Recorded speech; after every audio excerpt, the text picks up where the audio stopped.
What's up everybody, this is Seth with Zettysreptiles, and today we are bringing you a video about crested geckos. Not your typical care guide on crested geckos, but we're really going to dive in a little bit deeper and talk about a lot of myths, tips, tricks, and things that can elevate your husbandry to the next level and make sure that you're giving that crested gecko the perfect home.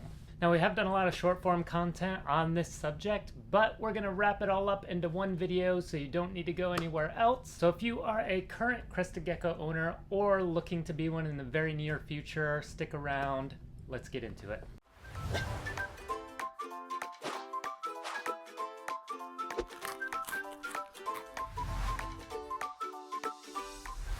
Some of these tips might be a little bit obvious, but I promise you we will get a little bit deeper. Let's start off with number one. We're going to go with a water bowl. There's a lot of information that circulates where people get advised not to provide a water bowl to a crested gecko. And my answer to that always is why? Why wouldn't you provide them a water bowl? It doesn't adversely affect them. It can only benefit them as long as you're providing fresh water daily. Now, we own a lot of crested geckos, and all of the crested geckos drink from a water dish. They will also drink from the leaves when we mist, but they do drink from that water dish quite frequently, if not every night. I think one of the common excuses I get is, well, I would provide a water dish, but they're just going to contaminate the water, and then there's no real point to it. But listen, you're spraying leaves that crested gecko is walking all over, who just pooped down the glass enclosure and trudged through that, walked all over the leaf. You really think that the misted water that's running down those leaves is better than a water dish? Absolutely not. At least when you're providing a water dish, that water is in a clean container and is not contaminated as soon as it reaches the enclosure. So I think that argument is kind of silly. No offense to anybody who might be on that side, but in any case, provide your crested gecko a water dish with fresh water. The second thing we want to talk about is exotic vets. So I know a lot of you who may be watching might live out in the country where you don't have many veterinarian options, which could really limit you to any availability for exotic vets in general. And it is always my advice, if you are looking to get a crested gecko or any reptile for that matter, make sure you check where the closest exotic vet is. Give them a call, ask them if they're taking new patients. Make sure that they are available in the event that they are needed. It's no different than getting a dog or a cat. You're going to make sure that there's a vet around you in case something bad happens. And number three, let's talk about the diet, feeding a crested gecko. So if you are a new crested gecko owner, it's probably a big bonus for you that you don't have to feed anything other than this powder and water. You throw it in their enclosure and it's good to go. That's not exactly true. So they can live off of nothing but one flavor of Pangea their entire life, sure. Is it good for them? Probably not. You need to have a varied diet. So even if you aren't feeding insects, which I personally highly recommend that you feed insects at least once or twice a week. A lot of people say that their crested gecko won't take insects, but there are tricks that we'll get to here in just a minute that will allow your crested gecko to start getting more interested in bugs. However, for whatever reason, if they won't take those bugs or you just have no interest in providing those bugs to them, no judgment here. I'm just letting you know that you should still provide a varied diet to them and not just watermelon Pangea, because they'll eat watermelon Pangea and it's the most popular. I would definitely make a rotation. So recently I switched over to using more Repashy than Pangea, but they absolutely love Pangea fig and insect, and I think they would all just be terribly upset if I took that away from them completely. So we keep that in the rotation. But we did move over to Repashy grub and fruit instead of growth and breeding with Pangea. They seem to like it a bit better. I like the consistency more. And then we also provide a little bit of grub pie every now and then. We add some bee pollen to their crested gecko diet, like once every couple weeks. And on top of that, we also treat them with mealworms. We feed them crickets regularly as well as dubias. So there is a lot of available options. Don't just stick to one. It's going to make your gecko really picky, and it will further want to refuse any other food if you keep to that one specific flavor of Pangea or Repashy or Zoomed, whatever you have. Right, number four, let's talk about humidity in a crested gecko's enclosure. Now, I see a lot of the time that humidity is more generalized when going over a crested gecko care guide. There are a lot of care guides out there that will break it down, but we are going to make it as simple as possible without over explaining it. So you do have to know first and foremost that it really depends on the ambient temperature of the room that you're in, and as well the humidity.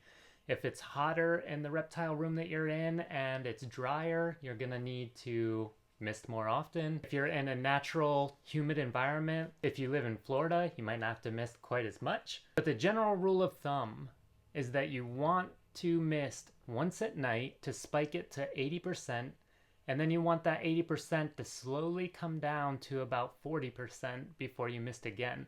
Now, by no means am I trying to tell you to leave it at 40% for any extended period of time, nor should you keep it above 60% for any extended period of time.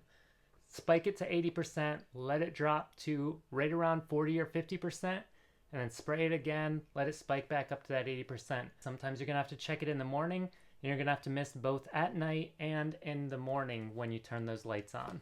If it's too humid, they can get respiratory infections, they can get sores on their skin, which could be fatal to them.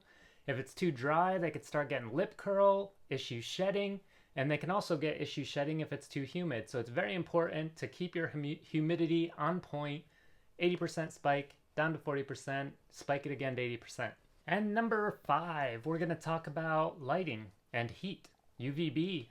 This is a hot topic, right? Because no matter who you ask for guidance, it's always gonna be different. And listen, guys, the best thing that you can do is always get opinions from as many people as possible and make your own best effort to provide the best husbandry that you possibly can. No one person is always going to be 100% right, absolutely including myself. Definitely do more research outside of this video. But in my opinion, this topic is also very generalized. Usually when you're talking about a crested gecko, people say you don't need heat, you don't need UVB. And that's a big draw for the crested gecko being a beginner reptile pet. But that's not always true, especially considering people that live in a colder climate or live maybe in the Northeast United States where it gets very cold during the winter. And not to mention very dry because you have that heat blowing in your house and it just dries out the air so badly.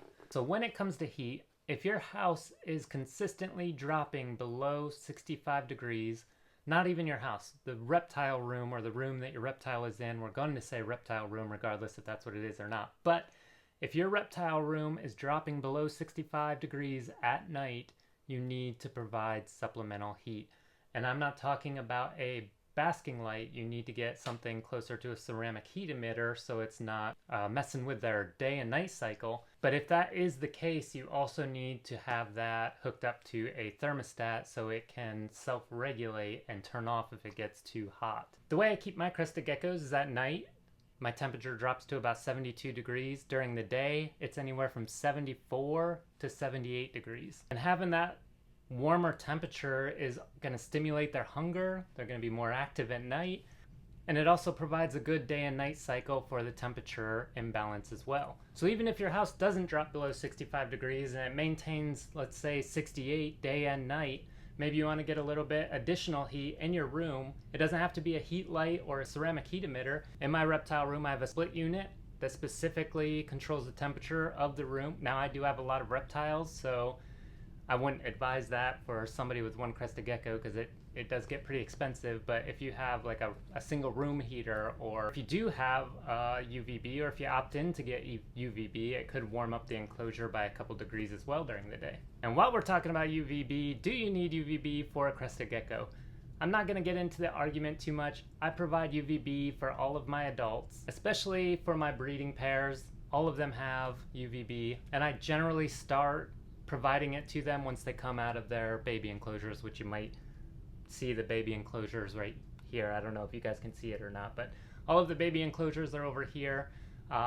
we're unable to provide UVB in those specific enclosures, but once they come out of those, they start getting UVB. And then number 6 is really just their enclosure and their setups. A lot of new crested gecko owners get their enclosure, and while they're setting it up, they leave a lot of opportunity for them as the owner to be able to visibly see the crested gecko. And my opinion surrounding this and their enclosure is that if you're doing something for the reason of only benefiting you as the reptile owner, you shouldn't do it. If it benefits you both, perfect. If it benefits just the crested gecko, perfect. If it just benefits you, don't do it. And that's to say, you need to add a lot of foliage for that crested gecko to be comfortable in the enclosure. They want to be hidden during the day. They don't run on or cannot be related to human emotion. They run on their instincts, and their instincts are to hide while they're sleeping, and you need to provide them enough foliage in order to do so they don't get stressed out. On top of foliage, you also need to add both vertical and horizontal places for that crested gecko to sit. If it only has vertical, it can keep hanging upside down on the side of the enclosure, leading to floppy tail syndrome. I don't see that super often, but I do see it quite a bit in Facebook groups and whatnot, where people are always taking pictures of their geckos and their tails are hanging over, asking how they can help it. Well, the answer is providing more horizontal space for it to rest, lay, sleep, whatever the case is. And you can do so by getting Fluker's vines. Work absolutely amazing, and they love Fluker's vines or any vines of that nature. Sticks, branches, they have those bamboo that you could put like between the enclosure. I know they have can't remember the brand name, but it's those bright blocks that you can put in the enclosure that holds the crested gecko food. They're really nice for horizontal space. Just make sure you're providing a lot of horizontal and not just vertical. The last thing that we're going to talk about, number 6, is going to be feeding. And this is really for beginner crested gecko owners or having your first crested gecko. I see it quite often where people are kind of freaking out because their baby isn't eating any of the crested gecko diet that they put in. And the reality is that they probably are eating, they just don't notice it. So Pangea, Repashy, Zoomed, it's all like a pudding texture, and when they eat, you know, sometimes you'll be able to see lick marks, sometimes you can't. But a baby crested gecko has a very tiny stomach, and generally the case, or in most cases, is that the owner of the crested gecko is simply just putting too much Pangea, Repashy, Zoomed, crested gecko diet in the cup or in the enclosure for the crested gecko to eat, and they can't see that it's actually eating. A baby doesn't need a lot of food. Like I said, it's got a very tiny stomach, unnoticeably going to eat. It is very rare that a gecko is going to starve itself. But if you're concerned, my recommendation is to use like a water bottle cap and only fill it about halfway. Give it a very little bit of that crested gecko diet, and then you might be able to see that it is visibly eating and calm your concern. The other thing you can do is put it on paper towel substrate to start out. And if that gecko is pooping, that gecko is eating. Hope you guys enjoyed the video today, and if you have any questions about your crested gecko and your husbandry, please hit us up in the comments. We'd love to respond, and we'll see you guys in the next one.